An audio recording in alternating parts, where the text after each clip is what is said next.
Dinle yekeceğim sen üt köşün ay, yüreğimin urşunu üt göttün ay. Çeke çekelep çektin öldüğünü, dövürüldün yüreğimin yarısına. Vah, bolun borşunu sıramış durşunu, üt köşü kulşukeni ufengen bolan o, ödünden başka hiç kimi gören o. Yarıya günüme ne dedin mulşilerligim ödüşü aynap dur. Hiç kimi gören o, ödünden başka barımsı ödünle cimlep dur. Yarıya ayna işi, yaraya sen gülüşün,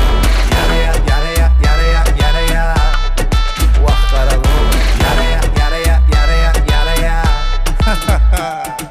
İpleğin nemi, aylancak nire, viva l'amor deyip kelleni iyi. Nakarlı gülüye, kavanya biliyen, başka terettiğin öykölep duruyor. Yatırmalı elde şey kalır badi, ömüne çekip dur yut koşup cadi. Çıkarmalı ya doğuluğu yattan, viva l'amor da karadan satta. Yarıya günüme ne dedin mulşilerligim ödüşü aynap dur. Hiç kimi gören o ödünden başka barımsı ödünle cimlep dur. Yaraya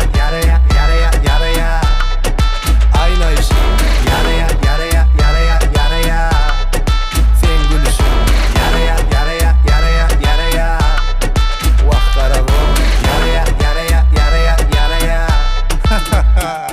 Mung bolan bolşunu, aynan bolşunu, başka dünya bu, gülen bolşunu. Yüreğime bellep payladım seni, vay sana baby haladım seni. Seryonla fayladım seni. Dinle.